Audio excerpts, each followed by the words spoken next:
परात्मानमेकं जगद्बीजमाद्यम्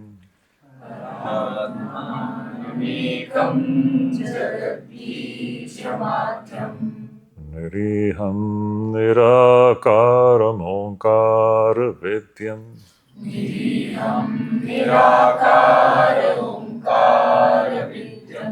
यतो जायते पाल्यते येन विश्वम्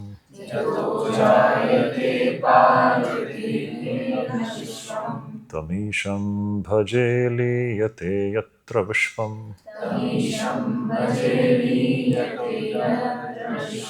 सहना भवतु सहनौ भुनक्तु सह वीर्यं करवावहै तेजस्विनावधीतमस्तु मा विद्विषावहै। ॐ शान्ति शान्ति शान्तिः।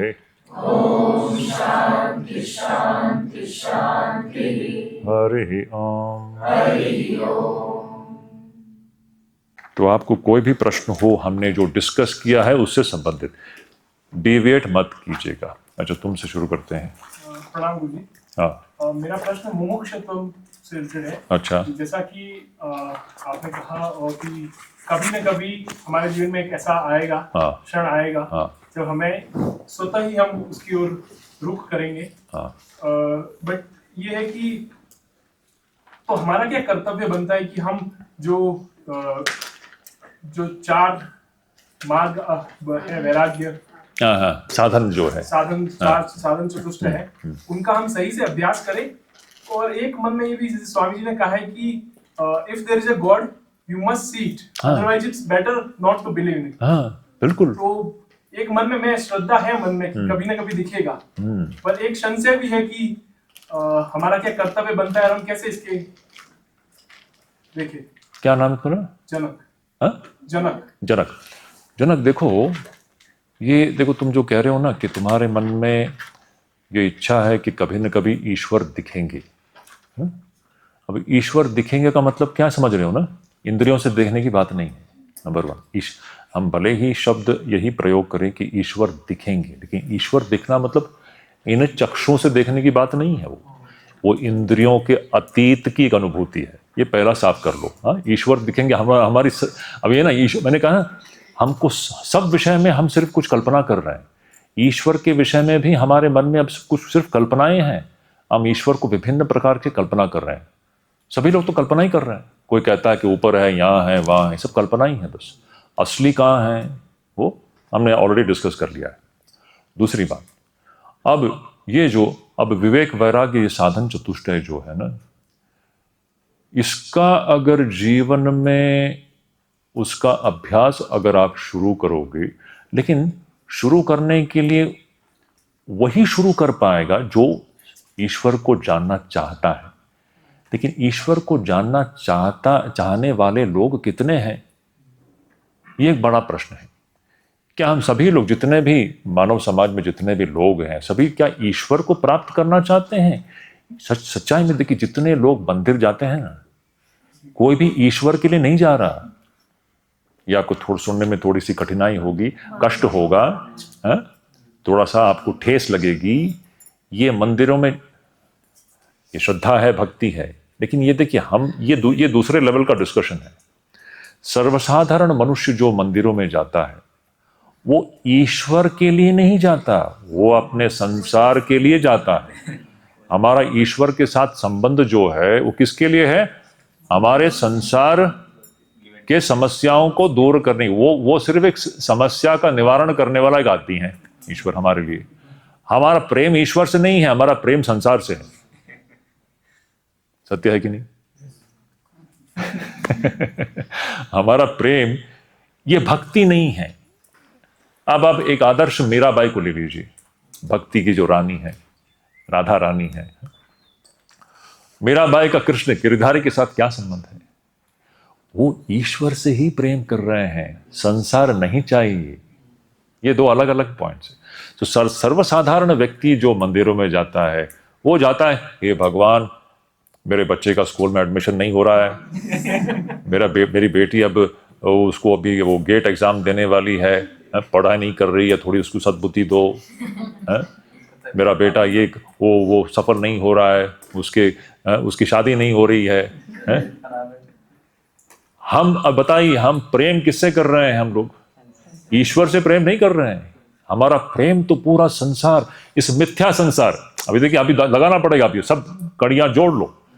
हम किसके लिए, ये जितने बुलबुले हैं ना, वास्तविक में है क्या? अभी सब लगा लीजिए, आप हिसाब लगा लीजिए कहां गड़बड़ हो रहा है। हमारा सारा ध्यान जो है इन बुलबुलों पर है, हमारा आकर्षण बुलबुलों पर है, ईश्वर पे नहीं है। तो हम जो मंदिरों में जाते हैं, कोई भी ईश्वर को प्राप्त करने की इच्छा से कोई भी नहीं जा रहा। इसलिए कहते हैं ना, दुर्लभ है ये जो ईश्वर को प्राप्त करने की इच्छा, जिसको हम मुमुक्षुता कहते हैं, ये दुर्लभ है। तो ये आपके जीवन में अगर आप ईश्वर को देखना चाहते हैं, ये सचमुच ही ईश्वर के लिए ही ईश्वर के प्रति प्रेम हो, तब आपके जीवन में ये जो साधन चतुष्टय जो है ना, ये काम करना शुरू कर देगी, शुरू कर देना चाहिए। उस साधन चतुष्टय के माध्यम से ही आप फिर उस ईश्वर प्राप्ति रूपी लक्ष्य को आप प्राप्त कर पाओगे। समझ रहे हो? ये ऐसा संबंध है। सो जब ईश्वर प्राप्ति रूपी इच्छा तीव्र होगी, तब उसका साधन है ये साधन चतुष्टय, ये 4 साधन। समझ रहे हो? अगर ईश्वर प्राप्ति रूपी इच्छा आप में नहीं है, मुमुक्षुता नहीं है, तब इनका कोई मतलब नहीं है। क्यों? आप जब ईश्वर को चाहते नहीं हो, आप जब सत्य को जानना नहीं चाहते हो, आप बंधन से मुक्त होना नहीं चाहते हो, उस व्यक्ति के लिए ये साधन नहीं है, उनके लिए साधन दूसरा है ना? आपको अगर संसार में धन संपत्ति चाहिए, इंद्रिय भोग चाहिए, तो उसका साधन दूसरा है ना? दिल्ली जाने के लिए रास्ता ये है, मद्रास जाने के लिए रास्ता उल्टा है, डायरेक्शन दोनों उल्टा है कि नहीं? दिल्ली तो उत्तर भारत में है, मद्रास दक्षिण भारत में है, दोनों का रास्ता एक है क्या? तो वहां जाने का जो मार्ग जो है वो अलग है, यहां जाने का मार्ग अलग है। तो प्रश्न ये है, आपको चाहिए क्या? आपको मद्रास पहुंचना है या दिल्ली पहुंचना है? आपको संसार का सुख भोग चाहिए या सत्य को जानना है? सत्य को जानना है अगर यह है, तब फिर यही एकमात्र साधन है, साधन चतुष्टय जो हमने पढ़ा है। लेकिन जिसको सत्य नहीं जानना है, मद्रास पहुंचना है, संसार में पहुंचना है, तो ठीक है, उनके लिए रास्ता अलग है। वो फिर धन संपत्ति के पीछे भागेगा, विभिन्न प्रकार के, उनका साधन ही अलग है ना? उन साधनों से ही वह उन सब चीजों को प्राप्त करने का प्रयास करेगा। ये बात है। आप तुम ले लो भाई। हाँ, अभी आपने बोला कि गुरु ये संसार सागर को पार कर चुके हैं, तो हमें क्यों नहीं इन्फ्लुएंस करते कि ये संसार त्याग कर दो, ये जो संन्यास ले लो, ऐसा क्यों नहीं करते? क्या नाम है आपका? प्रज्ञान मिश्रा। प्रज्ञान संन्यास के लिए सब तैयार नहीं है। संन्यास बहुत कम लोगों के लिए है। हाँ, जो तैयार है बिल्कुल वो आ सकते हैं। संन्यास जो है सबके लिए नहीं है, ये बात सब लोग तैयार नहीं है उसके लिए। संन्यास का मतलब क्या? परिपूर्णतः जो क्या कहें, संसार का त्याग कर देता है। वो पूरी तरह से संसार का त्याग कैसे करता है? अरे संसार, वो विवेक वैराग्य है, वो अपने, उसकी विवेक इतना प्रखर है, उसको साफ दिखाई देता है, इसमें तो कुछ है ही नहीं, ये तो निस्सार है, इसमें कोई सार नहीं है। सार नहीं है ऐसा जान करके एक प्रसिद्ध श्लोक है। आदमी संन्यास कब लेता है? जब उसका विवेक इतना प्रखर है, उसको तो दिखाई देता है इसमें कोई सार है ही नहीं, ये निस्सार है, इसमें कुछ है ही नहीं। ऐसा जान करके विवाह न करते हुए वो स्वेच्छा से, आनंद से वो संन्यास मार्ग को अपनाता है। तो उस संन्यास मार्ग को अपनाने के पीछे का मुख्य जो मुद्दा है वो क्या है? संसार का निस्सारत्व, वो उसका मुख्य मुद्दा है। संसार का निस्सारत्व जिसको स्पष्ट रूप से दिखता है तो फिर वो सन्यासी हो जाएगा, क्यों नहीं होगा, तो होना भी चाहिए। लेकिन ऐसा बहुत ही दुर्लभ होता है, सब लोग उसके लिए तैयार नहीं हैं। हमारे अंदर अब संसार के प्रति बहुत आकर्षण है, तो हमको धीरे धीरे जाना पड़ता है। बैलेंस इसके लिए है गृहस्थ आश्रम, बहुत सुंदर है। अब इसमें कोई श्रेष्ठ कनिष्ठ की बात नहीं है, हमें वह करना चाहिए जिसके लिए हम योग्य हैं। हम जिसके लिए योग्य नहीं है वो करने जाएंगे तो गड़बड़ हो जाएगा, गड़बड़ हो जाएगा। जिसके लिए हम रेडी नहीं है वो अगर हम करने जाएं तो उससे गड़बड़ हो जाएगा। इसलिए फिर एक आदर्श गृहस्थ का जीवन बहुत सुंदर। अब आदर्श गृहस्थ कौन है, उसमें ये सब लागू हो जाते हैं। गृहस्थ आश्रम भोग के लिए नहीं है, स्त्री पुरुष एकत्रित आते हैं एक दूसरे को मदद करने के लिए। कहां पहुंचने के लिए, मोक्ष तक पहुंचने के लिए। अच्छा, तो उसमें वो लोग सारे जो जितने भी शारीरिक सुख भोग हैं उन सबको एक्सपीरियंस करके आगे बढ़ते हैं। एक्सपीरियंस करके उनको समझ में आता है अरे इसमें कुछ नहीं है। Through the experience they understand, that is it's a great education. गृहस्थाश्रम इज अ लेबोरेटरी, ये बिल्कुल एक लैब है जिसमें स्त्री पुरुष जो है सभी शारीरिक इंद्रियों से होने वाले सारे अनुभूतियों के अंदर से वो सीख रहे हैं कि भाई इसमें कुछ नहीं है। और फिर एक ऐसा समय आएगा दोनों भी खुशी से छोड़ देंगे और शरीर से ऊपर वाला जो जीवन है, जो शारीरिक आकर्षण से ऊपर उठ करके जीवन जीना शुरू कर देंगे। ये रास्ता है गृहस्थ आश्रम, अति सुंदर। श्री रामकृष्ण देव बड़ा सुंदर बात कहते हैं, पति पत्नी को, एक आदर्श गृहस्थ की बात कर रहे हैं, उसको 1-2 संतान के बाद उसको भाई बहन की तरह रहना चाहिए। क्या सुंदर बात है। 1-2 बच्चे होने तक 8-10 साल आप सभी जो वैवाहिक जो अनुभूतियां हैं उसको देख कर लीजिए। लेकिन 8-10 साल के बाद 1-2 बच्चे हो गए, फिर आपने देखा कुछ नहीं है उसमें, इट्स नथिंग, ये सिर्फ बंधन है। फिर खुद आप उससे ऊपर उठ जाते हो। You lead an ideal house holders life, beautiful. तो ये दृश्य। तो संन्यास जो है ये सबके लिए नहीं है, बहुत ही कम लोग ही उसकी रीत। लेकिन आपको अगर किसी को भी अगर ऐसा लगता है कि सचमुच संसार निस्सार है तो बिल्कुल फिर गृहस्थ में नहीं घुसना। हाँ, वो भी है। अगर आपको ये स्पष्ट नजर आ गया कि इसमें कोई सार नहीं है, फिर क्यों आप उस झमेले में पड़ेंगे? ये दोनों चित्र स्पष्ट होना चाहिए, है? ये बात है। अच्छा, ये आप बोलिए। हाँ Swami ji, so we can know the हमको सफरिंग होता है, कुछ दर्द होते हैं और वो किस चीज से होते हैं हमको हमारे सेंसर से पता चलता है और आंख से पता चलता है, then we can act upon that. लेकिन जैसा छोटा इन्फेंट होता है ना, उसको अचानक से हंसते हैं, नहीं तो वो बहुत जोर से he will cry like someone is beating him or killing him from inside।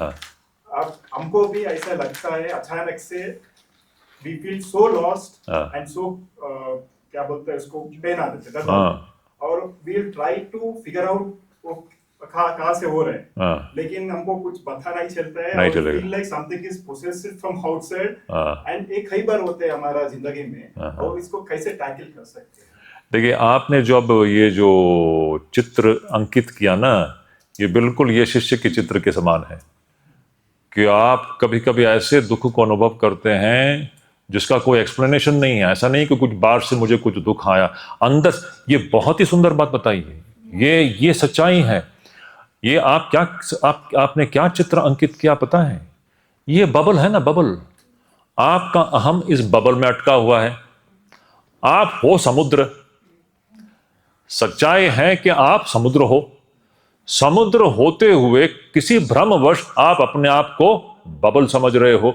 अब यही कारण है, अंदर से आप घुटन महसूस कर रहे हो। आपको दुखी होने के लिए कुछ चोट लगने की जरूरत नहीं है। हमको दुखी होने के लिए बाहर से कोई शारीरिक चोट लगने की आवश्यकता नहीं है। जीव स्वभाव से ही दुखी है। क्यों? सच्चाई में तो वो समुद्र है।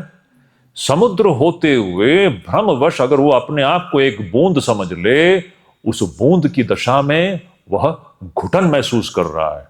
हम सब घुटन महसूस कर रहे हैं। हम आंख बंद कर रहे हैं इस परिस्थिति को, आप कुछ भी कह लीजिए। हम सब अंदर से घुटन महसूस कर रहे हैं। आप देख लीजिए, अंदर झांक करके देख लीजिए। इसलिए कोई भी तृप्त नहीं है। आप बबल हो करके, बूंद हो करके आप कभी भी संतुष्ट हो नहीं सकते। यह असंतुष्टि, यह अतृप्ति, यही तो दुख है। दुखी होने के लिए बाहर से कुछ आघात होने की आवश्यकता नहीं है। हम स्वभाव से ही अतृप्त हैं, असुरक्षित हैं, यही दुख है। इसका और कोई एक्सप्लेनेशन नहीं है। Without any reason we are always suffering, misery. यही तो चित्र यहां पर अंकित किया ना। इस शिष्य ने क्या कहा कि मैं संसार सागर में मैं डूब रहा हूं, यहां के अग्नि में मैं तप्त हो रहा हूं। ये यही है, ये आपने जो कहा, समझ रहे हो? तो उसका क्या रीजन है? अज्ञान। अब जिस दिन आप इस सच्चाई को जानोगे तभी इस परिस्थिति से बाहर निकलोगे। सच्चाई क्या है? आप तो वो बूंद हो ही नहीं। जब बूंद की इन्वेस्टिगेशन आप करोगे तो देखोगे बूंद कहां है, वो तो समुद्र है ना। बूंद बबल कहां है? वो तो समुद्र है। हम इन्वेस्टिगेशन जब तक नहीं करते तब तक हम उसी के अंदर घुटते रहते हैं। यही है, उसका अंत नहीं है। अंडरस्टैंड? तो हमको दुखी होने के लिए बाहर से कोई आघात होने की जरूरत नहीं। हम अंदर से सभी लोग कहीं ना कहीं हम घुटन महसूस कर रहे हैं। आप यहां पर तृप्त नहीं हो सकते। इस बूंद की दशा में कोई भी व्यक्ति सुखी नहीं हो सकता। ये सिद्धांत है? मैं आशा करता हूं ये स्पष्ट है। और एक प्रश्न लेते हैं। भाई कौन है यहाँ पर? अच्छा, यहाँ इस तरफ से ले लीजिए। स्वामी जी, जैसे लोग जो है वेस्टर्न कल्चर की और अफेक्टेड है, सम्मोहित है। कौन की? वेस्टर्न कल्चर के। हाँ, तो उसका एक रीजन है क्योंकि मतलब जिस तरह से आप साइंटिफिक वे में शास्त्रों को पढ़ा रहे हैं, हाँ। ऐसे लोगों को मिलता नहीं है सुनने को। अभी उसको मैं क्या करूं? नहीं, लेकिन सच्चाई बात है। अभी यही तो विडंबना है ना, है? मिलता नहीं है। अब देखिए तनु, सबसे बड़ी जो हमारे सामने चुनौती आज भारतवर्ष में, देखिए हम लोग भारत के बच्चे हैं ना, आप सब इस देश के बच्चे हो, सनातन धर्म की संस्कृति के बच्चे हो, आप सब ऋषि मुनियों के बच्चे हो। हमारे पूर्वज ऋषि मुनि हैं। ये ऋषि मुनियों, शंकराचार्य जी का रक्त दौड़ रहा है आपके रक्तों में। आपके रक्तों में किसका, आपके नसों में किसका रक्त दौड़ रहा है? शंकराचार्य जी ऐसे महान ऋषियों के रक्त दौड़ रहे हैं आपके नसों में। इस बात पर विश्वास रख लीजिए आप। अध्यात्म जो है आपके नसों में है, आपके हड्डियों में है, आपके डीएनए में है। आप कितना भी उसको कवर अप कर लीजिए, वो आएगा बाहर। स्वामी विवेकानंद कहते हैं इसके लिए। तो मुझे ये कहना है, इसलिए हमारे सामने आज भारतवर्ष की सबसे बड़ी चुनौती है हमारी शिक्षण पद्धति। इसको बदले बगैर हमारी जो पीढ़ियां हैं ना, ये सब भटकते जा रहे हैं। आप लोगों को सोचना पड़ेगा। आप लोग अभी छोटे हो, आप लोग भविष्य, देश के भविष्य हो। ये एक आंदोलन होना चाहिए देश में। एक अभी जो न्यू एजुकेशन पॉलिसी जो निकला है उसमें थोड़ा सा बदलाव आया है। गुड, यही सही दिशा है। ये थोड़ा सा बदलाव नहीं चलेगा।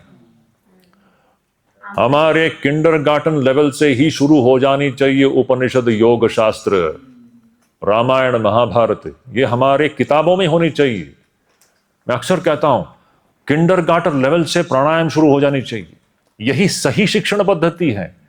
बच्चों को प्राणायाम और योग में दीक्षित करना, किंडरगार्टन लेवल से योग शास्त्र पढ़ाना, उपनिषद, बच्चों को शिवोहम मंत्र से दीक्षित करना चाहिए। देखिए कैसा व्यक्तित्व बनेगा इनका।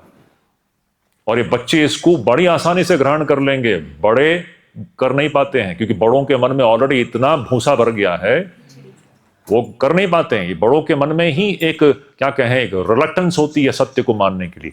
बच्चों को बताइए, ऐसे ग्रहण कर लेंगे। तो ये हमारे समाज में आज भारतवर्ष में भविष्य में ये बहुत बड़ी एक चुनौती है। अभी हम लोग तो, हमारी तो उम्र हो गई, आप लोग हो भविष्य। आप लोग आगे चल करके एक डिमांड होना चाहिए, चेंज द एजुकेशन सिस्टम। भविष्य में आप लोग इसके लिए कार्य करें। सोशल मीडिया है, इस आइडिया को फैलाएं, कि हमारे शिक्षण पद्धति में यू शुड डिमांड कि उपनिषद होना चाहिए, योग शास्त्र होना चाहिए, बच्चे रामायण महाभारत जैसे महान ग्रंथों पुराणों से अवगत हो, प्राणायाम में दीक्षित हो, किंडरगार्टन से गायत्री मंत्र में दीक्षित हो हमारे बच्चे, तब जाकर के ये शिक्षण पद्धति सही होगी। नहीं तो ये बहुत ही घातक शिक्षण पद्धति है। इसमें से होने वाला जो घात है ना, हम देख रहे हैं आज की युवा पीढ़ी कैसे भटकी हुई है। 25-20 वर्ष से ही इनका डिप्रेशन, एडिक्शन, ये सब क्यों हो रहा है? सुसाइड कर लेते हैं बच्चे, हैं? 18-20-22 वर्ष के हमारे युवक युवतियां सुसाइड कर लेते हैं। ये सब क्यों? उनको सही मार्ग नहीं मिल रहा। अगर उनको पहले किंडरगार्टन से अगर ये सब शिक्षण, शिवोहम, जो शिवोहम में प्रतिष्ठित है, उसको कोई डिप्रेशन छू सकता है? समझ सकते हो आप? जो शिवोहम की दृष्टि में प्रतिष्ठित हो, जो सत्य दृष्टि में प्रतिष्ठित हो, उसको कोई डिप्रेशन स्पर्श भी कर सकता है क्या? क्यों हमारी ये जो युवा पीढ़ी जो है डिप्रेशन में डूबी हुई है? तो ये बहुत बड़ा एक प्रश्न है। तो मैं इतना ही कहूँगा कि आप लोगों को सोचना होगा कि हमारे भारतवर्ष की शिक्षण पद्धति को हम कैसे बदलें। ये बदलाव हमें लाना होगा। आप लोग भी सोचिए इस विषय में। बस आपकी चाय ठंडी हो रही है, यहीं पर।